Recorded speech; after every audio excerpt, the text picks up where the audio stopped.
बढ़ाने के लिए इस महाविद्यालय ने हमेशा आगे बढ़कर अपना योगदान दिया है।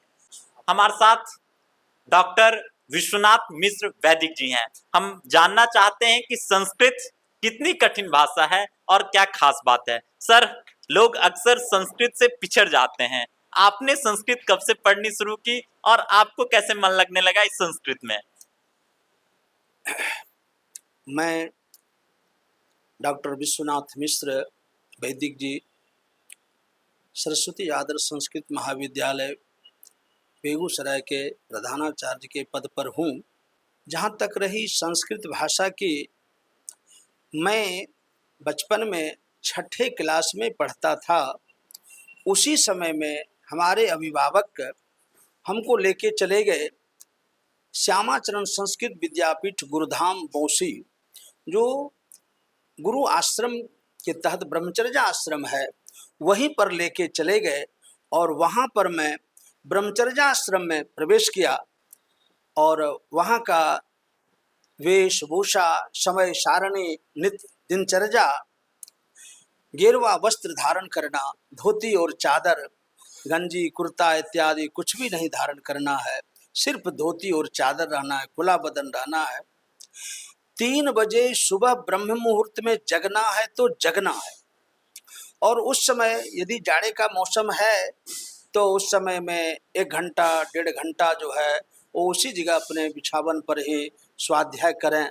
उसके बाद आप बिस्तर त्यागें और बाहर जाकर शौचादि से निवृत्त होकर स्नान आदि कर्म करके संध्या पर बैठ जाएं। सूर्योदय, उधर सूर्योदय होता हो और इधर सूर्य को अर्घ पड़ता हो, संध्या बंधन गायत्री जप के उपरांत। उसके बाद हवन करते थे, तब स्तुति करते थे। उसके बाद हम लोग 7 बजे से वेद क्लास में उपस्थित हो जाते थे। 7 से 9 तक स्वाध्याय करते थे वेद क्लास का। ये गुरुधाम बौंसी भागलपुर, पहले भागलपुर जिला ही था, अब बांका जिला हो गया। ये मंदार हिल जो पर्वत है, मंदराचल पर्वत, उसी क्षेत्र में यह मंदार हिल ही कहलाता है वह, ठीक है। उसी जगह में यह अवस्थित है। और वो जगह भूपेंद्र नाथ सान्याल योगाचार्य, बहुत बड़े तपस्वी, जो अपने गुरु श्यामाचरण लाहिड़ी जी के नाम पर वो कॉलेज गुरुकुल जो है ब्रह्मचर्य आश्रम की वो स्थापना किए। और उसी जगह गुरुधाम आश्रम भी है गुरु परंपरा अनुसार। जो श्यामाचरण लाहिड़ी के लिए कुछ भी कहना बहुत छोटी सी बात होगी। सूर्य को दीपक दिखाने जैसे वो अद्वितीय साधक थे, चमत्कारिक साधक थे।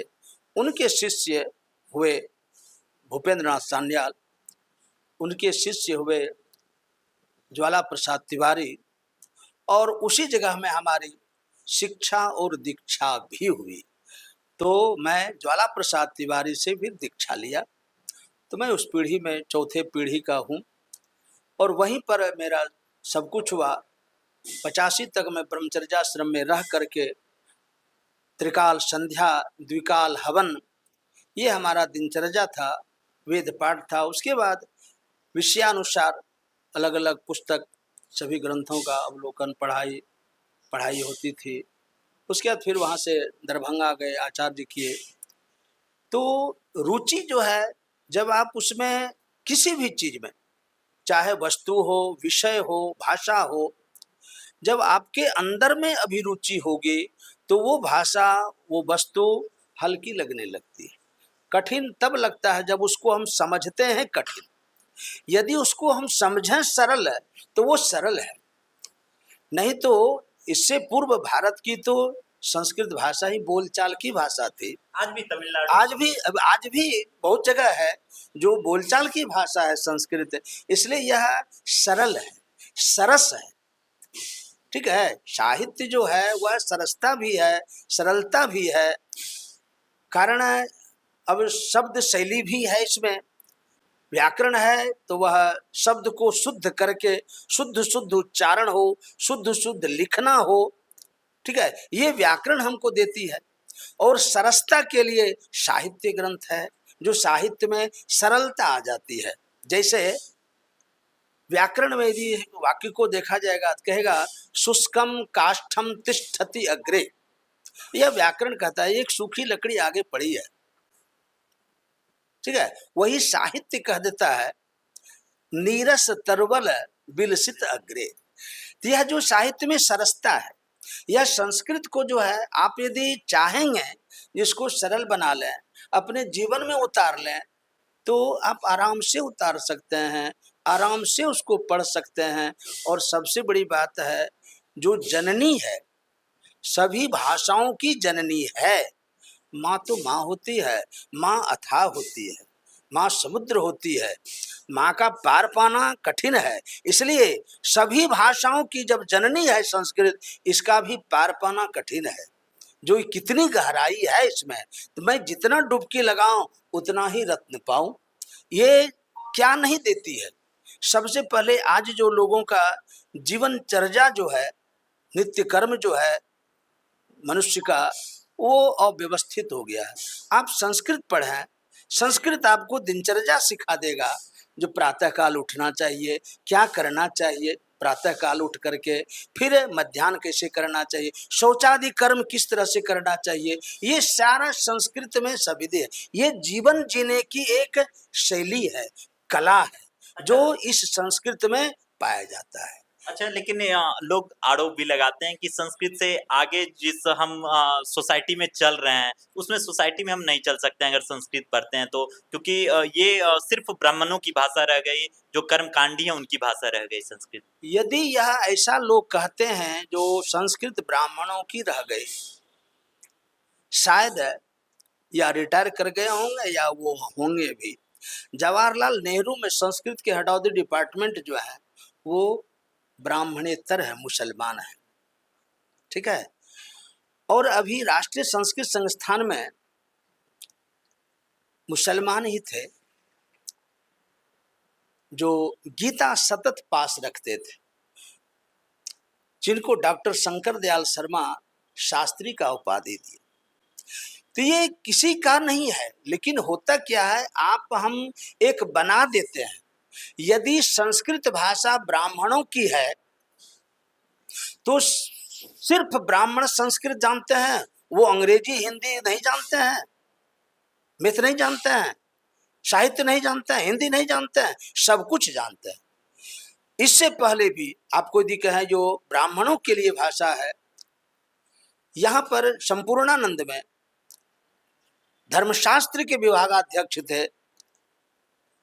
वो वैसे ब्राह्मण भूमिहार सब एक समान रूप में हैं, लेकिन भूमिहार ये मानते हैं मैं ब्राह्मण नहीं हूं, लेकिन वो धर्मशास्त्र के विभागाध्यक्ष संपूर्णानंद में भूमिहार ही हैं। तो संस्कृत किसी भी जाति की भाषा नहीं है, यह जन जन की भाषा है। इसको कोई भी पढ़ सकते हैं, ब्राह्मण पढ़ें, क्षत्रिय पढ़ें, वैश्य पढ़ें, जो भी पढ़ना हो, जिनको भी पढ़ना हो, जिनको आप कहते हैं जाति में बांट दिए हैं, यह किसी को जाति में नहीं बांटता है। वेद किसी को जाति में इस तरह से कहीं नहीं कहा है वह जो आप छोटे रहिए, आप बड़े रहिए। सिद्धांत देता है कृणवंत विश्व मार्जम, विश्व को श्रेष्ठ बनाइए। ये कहाँ कहता है जो आप श्रेष्ठ है उसको नीचे ही बना रखिए, नहीं। एक परंपरा है जीवन जीने की। जैसे इस शरीर की संरचना है, आप पैर को माथे पर नहीं लेते हैं, आंख को पैर में नहीं लगाते हैं, दांत को जांघ में नहीं लगा लेते हैं, ठीक है, नाक को पीठ पर नहीं लगा लेते हैं। जैसे इस शरीर की संरचना है, उसी तरह इस समाज की संरचना जो ईश्वर बनाए, इसमें ब्राह्मण, क्षत्रिय, वैश्य, शूद्र, एक समाज को सुरक्षित रखने के लिए, समाज को व्यवस्थित तरीके से चलाने के लिए, चलने के लिए यह एक निर्माण किया गया, निर्धारित किया गया, जो आपको ये काम, आपको ये काम, आपको ये काम, आपको ये काम आज भी है। यह सिर्फ है दोषारोपण, अज्ञानतावश किसी को हम कहते हैं। आज आप विभाग में जाते हैं तो जिलाधिकारी सबसे ऊंचे होते हैं, उनका स्थान कहाँ है? जिला में उच्च पद पर स्थान है। क्यों? उनके ऊपर में उनमें वो क्षमता है जो वो सबको संभाल सकते हैं, इसलिए उनको वो ऊंचा पद मिला। इसमें ये तो नहीं कहा ये नहीं हो सकते हैं और ये नहीं हो सकते हैं। आप भी नायक बन सकते हैं, आप भी नायक बन सकते हैं। इसमें ये तो नहीं कहा जा सकता है जो आप नायक नहीं बन सकते हैं, आप नायकत्व कीजिए। लोग करते हैं, नहीं कर रहे हैं सो बात नहीं है। तो परंपरागत शुरू से ऐसा, चाहे आप ये ऐसा पढ़ रहे हैं वो वही पढ़े हैं, हम ये पढ़ते हैं हम यही पढ़े, हम ये करते हैं हम यही करें, इस तरह का स्वरूप बनाए। और समाज में सबका जरूरत है। यदि जो संस्कृत पढ़ रहा है वही जूता भी सीने लगे, वही खाना भी बनाने लगे, वही हल भी चलाने लगे, वही पूजा भी कराने लगे, तो अव्यवस्थित हो जाएगी। पूजा के समय में वो हल नहीं चला सकते हैं, जूता नहीं सी सकते हैं। सबकी एक अलग अलग, समाज को सब एक सहयोग से एकत्रित होकर के समान रूप में संगच्छध्वम संवदध्वम शंभो मनांसि जानताम, हम सब साथ चलें, साथ रहें, साथ सोचें, साथ बढ़ें, ये धारणा थी यहाँ पर। और इस आधार पर यदि आज तो आरोप लगाना सहज है, सामान्य सी बात है, नहीं तो यही ब्राह्मण, यही पंडित है, ठीक है, कल नाई को भी बुलाते हैं, कुम्हार को भी बुलाते हैं, सबको बुलाते हैं। आज जिसको आप कहते हैं SC ST अत्यंत पिछड़ा, आज छठ करेंगे उसमें बांस डालिया कौन देगा? वही देता है। और वो पूजा में हम सम्मिलित करते हैं उसको। ये कहीं भावना नहीं है। लोग आज के समय में कुछ कुछ लोगों को भड़का करके ये विघटनकारी जो तत्व हैं वो विघटन करके दूरी बना रहे हैं। सब दिन सब समय में सब समाज में कुछ न कुछ इस तरह के लोग हुए, कुछ न कुछ परिवर्तनकारी हुए, ठीक है। जिसको जिससे परहेज है वो परहेज करते थे, अब उसको जो है सो एक नियम कानून के दायरे में ला दिए, जो वो आदमी इससे परहेज क्यों करता है? कल आप कोई चीज भक्षा भक्ष है, आप उसको स्वीकार नहीं करते हैं, अब ये आरोप लगा दे ये अपने को ऐसा समझते हैं इसलिए इसको स्वीकार नहीं करते, ये आरोप उचित नहीं है, यह मिथ्या है, यह गलत आरोप लगाना सही बात नहीं है। लेकिन इस वाक्य को पढ़ना चाहिए जो संगच्छध्वम संवदध्वम शंभो बनांसि जानताम। ये चीज जो है हम साथ चलें, किसके साथ चलें? सबके साथ चलें। अच्छा सर, यहाँ पर आप ग्रेजुएशन किए, आचार्य की उपाधि दरभंगा से ली, उसके बाद बेगूसराय कैसे आना हो गया आपका? बेगूसराय जिस समय हम आचार्य किए 87 में सत्र था हमारा, 85-87, उसी समय में कॉलेज सेवा आयोग से वैकेंसी निकली हुई थी जिसमें सरस्वती आदर्श संस्कृत महाविद्यालय का नाम था। तो मैं सोचा, मैं तो कटिहार डिस्ट्रिक्ट का रहने वाला हूँ और बेगूसराय शहर है, नज़दीक ही पड़ेगा, बहुत दूरी की बात नहीं है। तो मैं वो उस समय में अप्लाई कर दिया था कॉलेज सेवा आयोग में। उसके बाद उसका फिर इंटरव्यू आदि हुआ। उसके बाद यहाँ के जो उस समय प्रधानाचार्य थे उनसे मैं आके संपर्क किया, भास्कर जी ही थे प्रधानाचार्य, तो उनसे मिले और सारा पेपर वगैरह देखे तो हमको लिए और हमको वो ज्वाइनिंग दिए, यहाँ पर इंटरव्यू वगैरह सब ले करके ज्वाइनिंग दिए। उस दिन से मैं शिक्षक के रूप में था। जब वो रिटायर किए तो उसके बाद कमेटी जो है सो उनको आग्रह करके जा और 1-2 साल किसी तरह से उसको और भी चलाइए। लेकिन फिर भी उसके बाद हमको 2014 में जो है सो वो हमको पदभार दे दिए, रिटायर कर गए थे। उस दिन से मैं ही इस महाविद्यालय का प्रधानाचार्य के रूप में हूँ और ईश्वर अब जब तक जहाँ तक ले चलें। अच्छा वैदिक जी, आप क्या चाहते हैं इस विद्यालय में और क्या बदलाव हो, क्या नयापन हो इस विद्यालय में जिससे संस्कृत और निखरे? मैं चाहता हूँ, बेगूसराय के जनता से मैं अपील करता हूँ, बेगूसराय जनमानस से मैं अपील करता हूँ, मैं मांगता हूँ जो आप एक बच्चा दें जो उस तरह के हों, जो उसमें जिज्ञासा हो, संस्कार हो, और वो दें और यहाँ से उसको मैं पढ़ा करके निविष्ट बनाऊँ, स्नातक बनाऊँ, ठीक है, संस्कार युक्त उसमें मानवता का गुण आए, ये मैं प्रयास करूँगा। और ये जो है सो जब तक लोगों का सहयोग नहीं होगा तब तक नहीं हो सकता है। कारण क्या है, जो कुछ कुछ लोग बच्चे लोग विवशता हो जाती है, जो कैसे पढ़ें, वहाँ का फीस लगेगा या पुस्तक कहाँ से लाऊं। इसलिए क्या है, जो कुछ है धनाढ्य लोग यहाँ के जो हैं, वो यदि कुछ सहयोग करें इसमें, तो फिर ये बच्चों को निःशुल्क जो है कुछ पुस्तक मिल जाए, कॉपी मिल जाए, तो उसमें क्या है, उसको पठन पाठन में थोड़ी सुविधा हो जाएगी। और पढ़ाना हम लोगों का कर्तव्य है। जैसे हम लोग गुरुकुल में रह कर के पढ़े, उसी तरह से पढ़ाने का कोई शुल्क नहीं, उसी तरह से यहाँ भी पढ़ाने का कोई शुल्क नहीं। कोई बच्चा आके पढ़े, कोई शुल्क नहीं। लेकिन ये महाविद्यालय केंद्रीय संस्कृत विश्वविद्यालय के अंतर्गत है, तो परीक्षा एडमिशन लेना है, रजिस्ट्रेशन कराना है, फॉर्म भरना है, वो तो यूनिवर्सिटी लेती है, वो तो देना ही पड़ता है। इसलिए वहाँ भी बच्चे कभी कभी पिछड़ जाते हैं।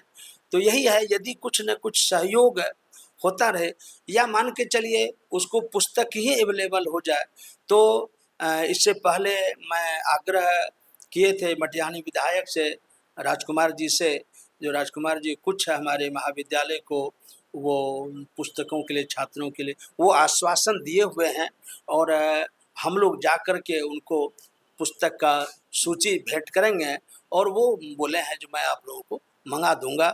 और ये बहुत खुशी की बात है, यदि वो आ जाता है तो बच्चों को पढ़ने में कुछ सहूलियत हो जाएगा। और वो अच्छा बच्चे जी, लोग हमेशा इसी उधेड़-बुन में रहते हैं कि मैं संस्कृत पढ़ के करूँगा क्या? क्या-क्या वैकेंसी आती है और कैसे बच्चे और अपने आप को अच्छी जगहों पर देख सकते हैं संस्कृत भाषा पढ़ के? संस्कृत पढ़ करके आज यूनिवर्सिटी हो, यदि मैं केंद्रीय संस्कृत विश्वविद्यालय नई दिल्ली की बात करूं, जो इससे पहले वो राष्ट्रीय संस्कृत संस्थान था, मानद विश्वविद्यालय, उस समय में भी यूनिवर्सिटी से पारित है यह। यहाँ के डिग्रीधारी को, यहाँ से जो आप शास्त्री आचार्य करेंगे, प्राक शास्त्री करेंगे, आप कहीं भी किसी भी डिपार्टमेंट में जाने के लायक हैं, आपको कोई रोक नहीं सकता है। यहाँ के डिग्रीधारी आज सेना में नौकरी कर रहे हैं। कुंदन कुमार मिश्र वो सेना में है, और ऐसे बहुत सारे बैंक में हैं, LIC में हैं, शिक्षक हैं, प्रोफेसर तक बन प्रोफेसर हैं। तो फिर आप किस में जाना चाहते हैं? आपकी डिग्री हो, हाँ, आपके डिग्री को इस राष्ट्रीय संस्कृत संस्थान केंद्रीय विश्वविद्यालय नई दिल्ली के अंतर्गत में जितने भी महाविद्यालय हैं, वहां के डिग्रीधारी को पूरे भारत में कोई जो है इसके ऊपर में उंगली नहीं उठा सकता है, या इस डिग्री की मान्यता नहीं है, मैं आपको नहीं इसमें लूंगा, इस जॉब के लिए आप उपयुक्त नहीं है, ऐसा कोई नहीं कर सकता। ये यूनिवर्सिटी का भारत सरकार के द्वारा का वो लेटर है, जो यहाँ से इस संस्था से सवाल है, अपनी अपनी संस्था का सब लोग उत्तरदायित्व होता है। इसलिए हमारे राष्ट्रीय संस्कृत संस्थान जो आज केंद्रीय संस्कृत विश्वविद्यालय है नई दिल्ली, वो ऐसे छात्रों के लिए भारत सरकार से उसकी मान्यता है, जो इस डिग्री को कोई कहीं जो है सो अयोग्य नहीं साबित कर सकता है, जो आप इस विषय के लिए नहीं है। हाँ, अब है क्या, अब ये पढ़ करके आप जो चाहेंगे हम प्राक शास्त्री करके मेडिकल में जाए, ये संभव नहीं है। इंजीनियरिंग में जाए, IIT में जाए, ये संभव नहीं है। संस्कृत को सबसे ज्यादा देखा जाता है ज्योतिष शास्त्र के क्षेत्र में, कि ज्योतिष इसके बहुत बड़े मानक फील्ड है जहां से संस्कृत लोग पढ़ के आगे ज्योतिष शास्त्र में जा सकते हैं। तो वो कैसे कोई जाना चाहे तो जा सकता है? ज्योतिष शास्त्र वह ज्योतिष विज्ञान है, वेद का वह अंग है। वेद के 6 अंग हैं, जिसमें एक ज्योतिष भी है, व्याकरण है, निरुक्त है, सबका अपना अपना एक विभाग है, विषय है, उसमें निर्धारित है। तो ज्योतिष जो है वो एक विज्ञान है, जिसके लिए आज सारा संसार, खगोल की बात हो, सौर मंडल की बात हो, ये सारा चीज उसमें दिया हुआ, वह भी वेद का अंग ही है। और वह भी यहाँ पर आप ज्योतिष पढ़ सकते हैं, वेद पढ़ सकते हैं। यहाँ से ज्योतिष पढ़ करके आप, शास्त्र तो अथाह है, जितना जीवन बीत जाए अनुसंधान करते करते पढ़ते पढ़ते फिर भी उसका आप पार नहीं पा पाएंगे। लेकिन ज्योतिष ज्योतिष है, इसलिए लोगों को जिज्ञासा होती है। जो लोग जो चाहते हैं मेरा भविष्य इसमें दिखता है, तो ज्योतिष शास्त्र में आपके जन्मांक चक्र के माध्यम से, जन्म समय के माध्यम से आपका भविष्य निर्धारित दिख जाता है। वो आपको बतला देंगे आपका ये भविष्य है, आपका ये भविष्य है, कल आपके लिए सुंदर जीवन व्यतीत करेंगे या कष्ट में व्यतीत होगा, आप इस उच्च पद पर प्राप्त करेंगे, इस उच्च पद को प्राप्त करेंगे, आप राजनेता बनेंगे या और डॉक्टर बनेंगे, इंजीनियर बनेंगे, इत्यादि इत्यादि। ये सब ज्योतिष में विषय वस्तु बना हुआ है, इसलिए यहाँ पढ़ाई होती है। इसलिए यह अधिक लोगों को रुचिकर भी लगता है, कारण लोग जिज्ञासु होते हैं अपना भविष्य जानने के लिए, मेरे में क्या अच्छाई है क्या बुराई है, ये जानने के लिए लोग जिज्ञासु होते हैं, इसलिए ज्योतिषी को अधिक पसंद करते हैं। और ज्योतिषी, प्रबुद्ध ज्योतिषी जो हैं वह सब कुछ इसका निराकरण भी करते हैं। साथ में क्या है, जो यदि कोई आदमी रोगी हो जाता है, किसी को कोई रोग होता है, तो वह भी उस ज्योतिष खंड में ऐसा है जो इस ग्रह के कारण, इस योगा योग के कारण इस उम्र में ये रोग हो सकता है, तो इसका यदि निदान करें तो इससे आप बच सकते हैं, नहीं तो होता है। ये सब चीज है। और ज्योतिष है, उसी में कर्मकांड भी अलग है, जिसके कारण जो है उसका निदान होता है, तो कर्मकांड से निदान होता है। कोई ग्रह कारण ऐसा बना हुआ है तो उस ग्रह का जो मंत्र है उसकी आराधना करके, ठीक है, उससे निजात भी पाया जाता है, लोग स्वस्थ भी होते हैं, तो वो कर्मकांड में जुटा हो। वेद का ही यह अंग है, और वेद ऐसा है, भूतम भव्यम भविष्यम च सर्वम वेदे प्रतिष्ठितम, सब कुछ वेद में प्रतिष्ठित है।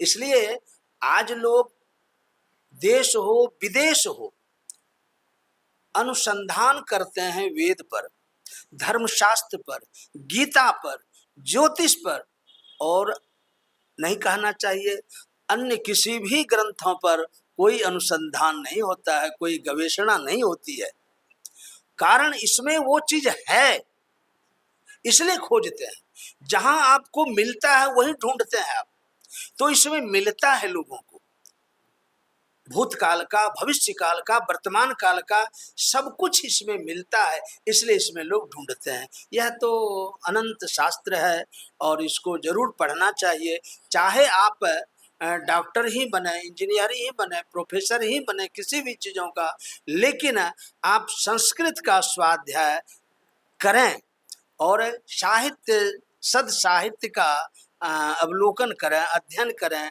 आपका जीवन सुधर जाएगा, आपका जीवन लगेगा जो ये जो जीवन मिला, ये यदि पढ़े तो आज लगता है मेरा जीवन शायद सार्थक बन रहा है, हो रहा है, कारण इसमें आपको जीने की यही कला है। जो आप जहाँ से आ रहे हैं, जो हमारे पालक हैं, माता है, पिता है, भाई बंधु हैं, इनके साथ में किस तरह का व्यवहार करना चाहिए, ये हमको संस्कृत सिखाता है। माता चलते चलते हम चाहते हैं कि एक अच्छा सा श्लोक संस्कृत का हम लोग सुनते जाएं। संस्कृत भाषा हो, विद्या हो, कुछ भी हो, यह आपका ऐसा धन है जो सर्वोपरि धन है, यह कोई नहीं लेता है। न चोर हार्यम न च राजहार्यम नो भ्रातृभाज्यम न च भय भारकारी व्यये कृते वर्धत एव नित्यम विद्याधनम सर्वधन प्रधानम। इसको ना कोई चोर चुरा सकता है, ना इसका राजा हरण कर सकता है, ना भाई बांट सकता है, ना तो यह भार ही लगता है। और व्यय कृते वर्धत एव नित्यम, यह जितना ही आप व्यय करेंगे उतना ही यह बढ़ता है।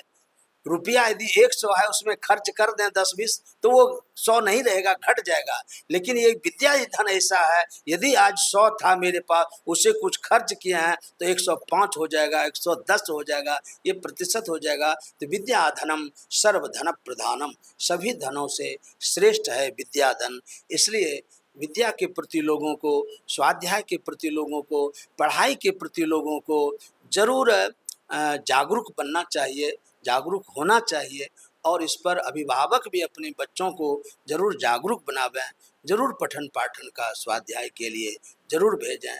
संस्कृत संस्कृत और सच में संस्कृत संस्कृत है। ये हमारे साथ थे संस्कृतम संस्कृतिर्धर्मः त्रीणि त्रीणि रत्नानि भारते।